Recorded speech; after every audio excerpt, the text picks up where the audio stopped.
Laugavegurinn á nefa vinsælasta gönguleið landsins og þá ég ekki við Laugaveginn í Reykjavík. Þessi laugavegur á milli Landmannalauga og Þórsmerkur. Nafnið því réttnefni ef miðað við umferð gangandi fólks. Við hefjum ferðina í Landmannalaugum við skála Ferðafélags Íslands. Rúta ferðafélagsins kemur frá Reykjavík oftast hádegið og því ekki úr vegi að leggja af stað upp í Hrafntinnusker 1:30. Þangað 4 til 5 tíma rólegu gangur. Flestir ferðast með Ferðafélag Íslands eða útivist milli Landmannalauga og Þórsmerkur. Auðvitað hægt að fara á eigin spýtum. Félögin þó öruggari. Farastjóri með í öllum ferðum. Hann þekkir leiðina mjög vel og veit hvernig á að bregðast við óhöppum. Og hvernig á svo að útbúa sig í gönguferðina? Þetta 3 til 4 daga gönguferð. Útbúnaðurinn verður að vera samkvæmt því. Í öllum gönguferðum skipta skórnir miklu máli. Ég mæli með hálfstífum gönguskóm sem hafa þykkan sóla og grófminstraðan. Við berum mat með okkur, fatnað til skiptana og svefnpoka að auki. Þess vegna þurfum við stóran og góðan bakpoka.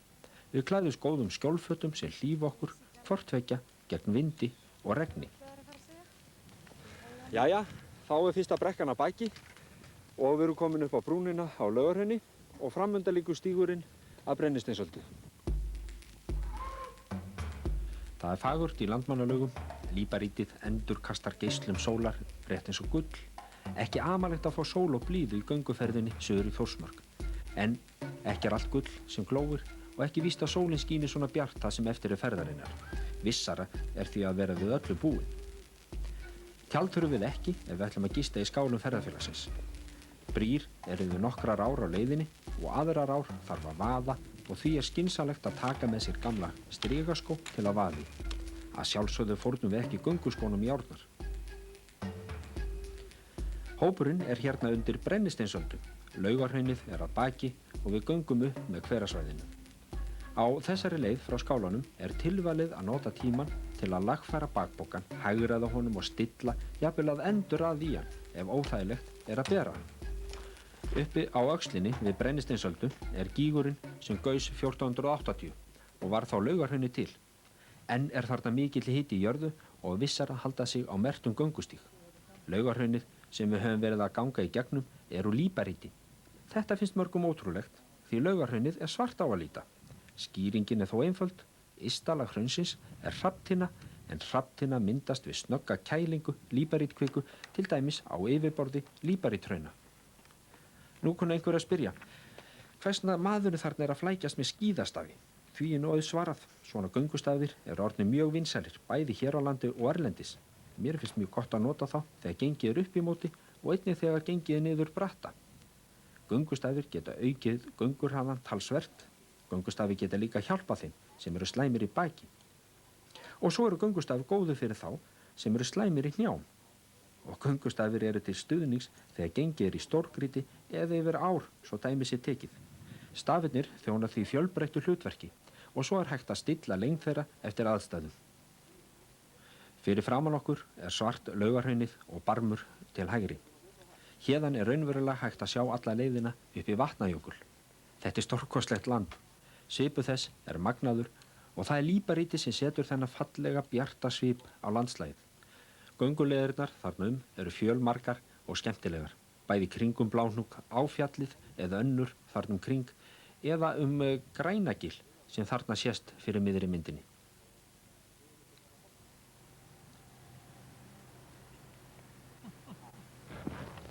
Við nú að komast upp á öxlina á Brennisteinsöldu. Fyrir ofan gýtur steinrunnin tröllkarl augum sínum að vegfarendum. Það hér sem við kveðjum Landmannalaugar því brátt hverfa þær á bak við Brennisteinsöldu. Móð og másandi komumst við upp á öxlina og hér tilvalið að taka smá pásu og litast Héðan í víðsýnd athygli okkar beinist að upptökum Laugarhrauns, gígnum sem hér og gaus árið 1480 eins og fyrr sagði. Jarðfræðingar telja líklegt að hér sé suðurendi þeirra gossprungu sem liggur héðan og 70 kílómetra í norðaustur. Á henni urðu síðar til veiðivötn og hraunvötn.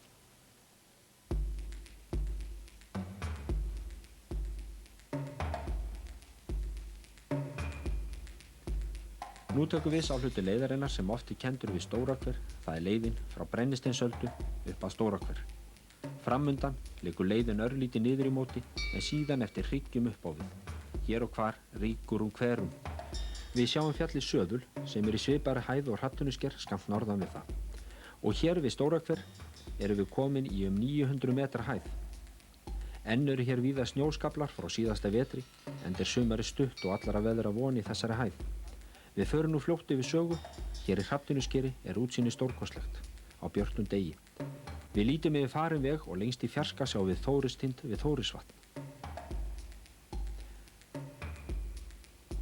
Hrafntinnusker er hægra megin en myndin er tekin á Fimmvörðuhálsi og hverasvæðið vestan í skerinu og útsýnið af toppnum til Mýrdalsjökuls. Og útsýnið til norðurs er yfir fjöll og tinda langt upp í Vatnajökul. Við höfum nú lagt að baki fyrstu dagleiðina, það er frá Landmannalaugum í Hrafntinnusker. Næsta dagleið er að hefjast. Fyrir framan okkur er Reykjafjöll og lengra til hægri Kaldaklofsfjöll. Gönguleiðin liggur yfir að Kaldaklofsfjöllum og þar niður úr hálendinu, niður að Álftavatni. Leiðin er auðveld, svona 6 tíma rólegu gangur. Gamli og nýi skálinn í Hrafntinnuskeri. Sá gamli hefur nú verið uppgerður og fluttur í Botna í Emstrum. Útsýni frá Kaldaklofsfjöllum til suðurs er stórkostlegt. Á leiðinni niður Jökultungur hefur veðrið versnað til muna. Nú hefur hvesst og rigning er í lofti og því er þörf fyrir góðar úlpur sem halda vatni. Góðu fréttirnar eru þær að við erum að nálgast Álftavatn og þar eigum við pantaða gistingu í skálum ferðafélagsins. 2 skálar eru við Álftavatn, 1 stór og annar lítill fyrir smærri hópa sem vilja vera út af fyrir sig. Hér er skilti og á því stendur að 30 kílómetrar eru í Þórsmörk og við höfum lagt að baki 21 kílómetra úr Landmannalaugum. Öðrum degi ferðarinnar er að ljúka. Við höfum gengið á 5 klukkustundum úr Hrafntinnuskeri með góðum hvíldum. Og nú er tími kominn til að matast og hvíla sig svolítið. Kvöldganga getur verið á dagskráni ef menn vilja. Hægt er að ganga niður að Torfahlaupi en þangað er klukkutíma gangur. Þá er hægt að skoða hella og skúta við Álftaskarð eða ganga á nærliggjandi fell. Mikla athygli vekur þessi píramidi sunnan Álftavatns en hann heitir Illasúla og er þó ekki píramidi nema aðeins frá þessu sjónarhorni. Álftavatn er nokkuð stórt. Vinstra megin er Bratthálshlíð og þarna í fjarska er stóra Grænafjall sem ber nafn sitt svo vel. Næsti hluti leiðarinnar milli Landmannalaug og Þórsmerkur er leiðin frá Álftavatni í Hvanngil Emstru sanda og að skála ferðafélagsins í Botnum sem svo heita. Dagurinn er frekar rigningalegur, við vöknum samt 8-leytið og snæðum árbít. Við leggjum að stað 10:30 eftir að hafa þrifið eftir okkur í skálanum. Erfiðasti hluti leiðarinnar er að baki, það er leiðin frá Landmannalaugum í Álftavatn. Nú er ekki erfitt land að fara. Við byrjum á því að ganga yfir í Hvanngil, en þá er gengið yfir 1 háls. Eftir það er sléttlendi þar til í Botnum. Mikinn hluta af deginum göngum við eftir vegi, því svo háttar til að gönguleiðin frá Álftavatni og suður undir Hattafell lendir á vegarslóð og með hverju árinu sem líður eykst bílaumferð þennan veg.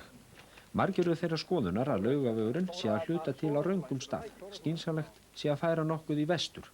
Þá verður gengið í suður frá Álftavatni í áttina að Illusúlu. Þá þarf að setja nokkra brýr. Við sjáum þetta nánar á kortinu. Ný leið myndi ganga næstu því beina línu frá Álftavatni í Emstrur. Með þessu móti má losna við bílaumferð á eyðisöndum Emstrana. En hérna eru við að komast yfir Vegarhlíðarhálsinn og í baksýn eru fell og fjöll á Emstrunum. Framundan er Hvanngil og þar er Gangnamannaskálinn, þar sem margur ferðamaðurinn hefur átt víst þurrt húsaskjól og gistingu. Stórasúla er mikið fjall, 908 metra hátt og mjög reglulegt að lögum. Hún er gott kennileit á þessum slóðum. Stórasúla er aðeins 1 metri lægri en Hattafell sem er hér skammt sunnar. Gott tjaldsvæði er í Hvanngili og var það tekið í notkun sumarið 1994. Margir kjósa frekar að tjalda hér en við Álftavatn og veldur það líklega mest að hér er meiri gróður og hlýlegra en á berum sléttunum við Álftavatn. einnig er hér nokkuð skýlla. Við höfum nú enga viðdvöl í Hvanngili og höldum suður í Emstrur. Við komum að Kaldaklosskvísl. Yfir hana er farið á göngubrú sem Ferðafélag Íslands byggði. Enda eins gott, því áin er mjög vatnsmikil og djúp á því eina vaði sem er fært. Göngubrúin er byggð talsvert há, því hér er mikill snjór á vetrum og fyrsta brúin sem hér var byggð var nokkuð lægri en sligaðist og brotnaði einn veturinn. Talsvert hefur nú þurft til, því eins og sjá má bera digrir trjábólir hann uppi. En Kaldaklosskvísl kemur að hluta til úr Torfajökli, sem er skammt austan við Kaldaklosksfjöll, en vestan við þau gengum við á leiðinni úr Hrafntinnuskeri.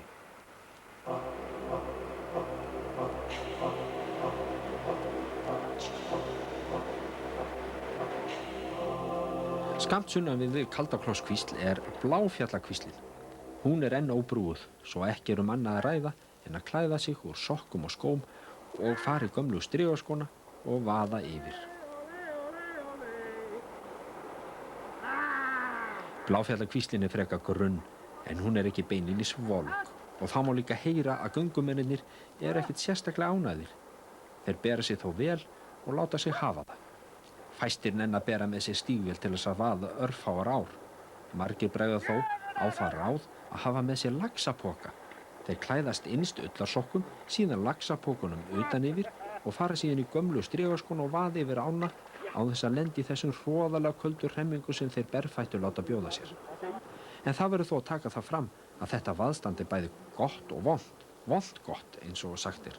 Það er vont að vaða kaldar ár, en það er gott eftir á, þegar fæturnir fara að hlýna aftur og grýlukertin úr nösunum bráðuna eins og sumir segja.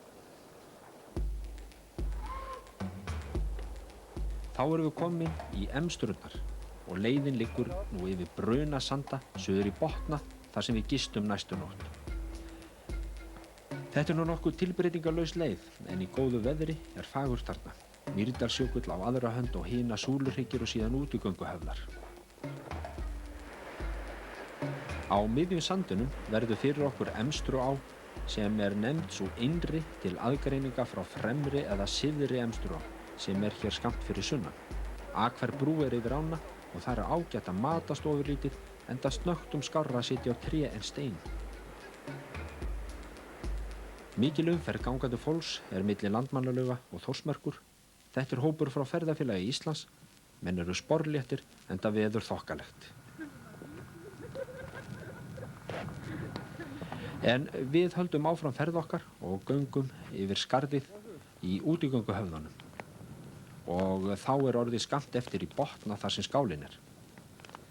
Að sjálfsögðu nemum við staðar öðru hverju, köstum mæðinni, ræðum málin og skoðum útsýnið. Veðrið er ekki upp á það allra besta, en spáin lofar góðu, það léttir til með morgninum. En útvarp er bráðnauðsynlegt í öllum fjallaferðum, sérstaklega vegna veðurfrétta.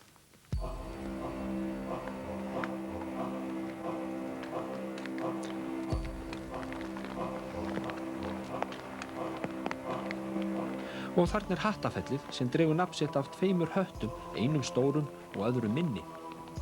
Og við nálgumst nú áfangastaðinn. Fyrr en varir stöndum við á brún og horfum niður í Botna og þar er hinn svokallaði Emstruskáli. Hér gistum við síðustu nóttina því á morgun liggur leiðin í einum áfanga suður í Þórsmörk. Það er Ferðafélag Íslands sem á þennan skála eins og aðra skála á gönguleiðinni. Ferðafélagið hefur líka lagt mikla vinnu í gönguleiðina, byggt skála, brýr, stikaleiðina og skipuleggur á hverju sumri fjölda ferða Laugaveginn og heldur þannig við vinsældum þessara skemmtilegu gönguleiðar. Og veðrið hefur batnað, nú sjáum við í kvöldsólinni fagurt landslæði Botnum, fell og fjöll. Nú í sumar var gamli skálinn í Hrafntinnuskeri fluttur í Emstrur eftir nokkra endurnýjun. Þar með hefur gistirýmið tvöfaldast í Botnum og nú er pláss fyrir 40 manns í 2 skálum. Og við förum í kvöldgöngu fram á brún Markarfljótsgljúfurs. Gljúfrið er þarna hrikalega djúpt og niðri ólmast Markarfljótið og heldur áfram að grafa sig niður. Markarfljótið er geysimikið fljót og safnast mikið vatn í það frá upptökunum sem meðal annars kom úr Hrafntinnuskeri. Fljótið er 100 km langt og vatnasvið þess um 1070 ferkilometrar. Og skammt þarna fyrir sunnan eru Ármót og þar rennur Fremri Emstruá út í Markarfljótið og bætir við enn meira vatni.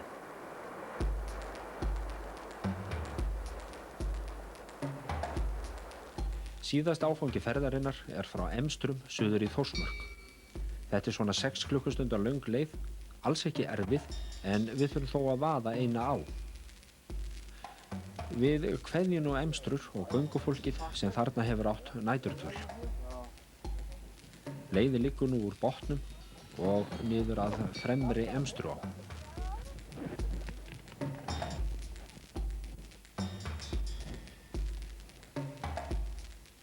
Hér ekki mikill gróður, en hann þó einna helst að finna meðfram lækjum og þar blómstrar hvönnin og nokkuð graslendi í skjóli hennar.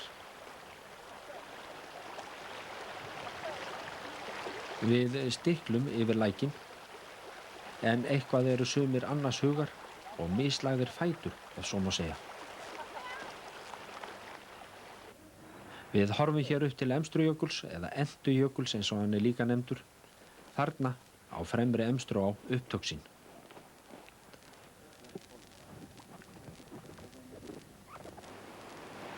Brúin yfir Fremri Emstruá aðeins nokkur ára gömul. Hana byggði Ferðafélag Íslands sem og gömlu brúna sem hér var nokkru ofar.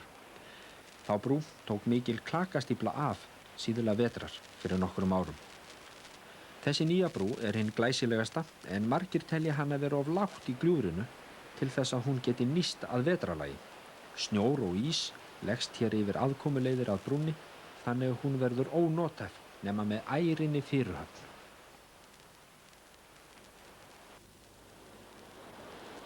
Við göngum upp úr gljúfrinu frá brúnni og hér ágætt að taka fyrstu pásuna.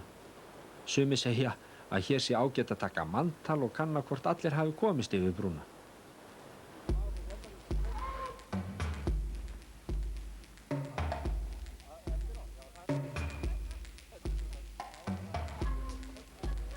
Og hér mætum við enn einum göngumanninum á Laugaveginum. Við lítum hér yfir gönguleiðina frá Fremri Emstruá að Langhálsi. Leiðin liggur upp á gróðursnauða sléttuna og aftur út að Markarfljótsgljúfri. Hæglætis leið og mjög létt. Svo tekur landað halla niður Almenninga að Ljósá.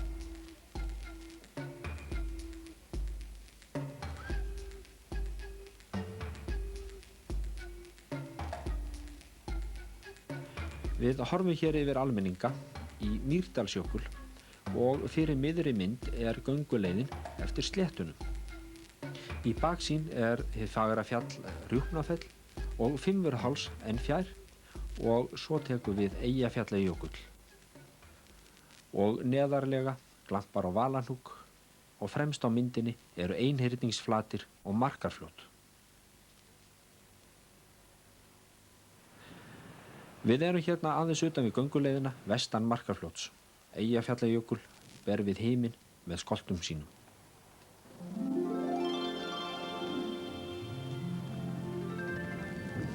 Ferðinni að ljúka.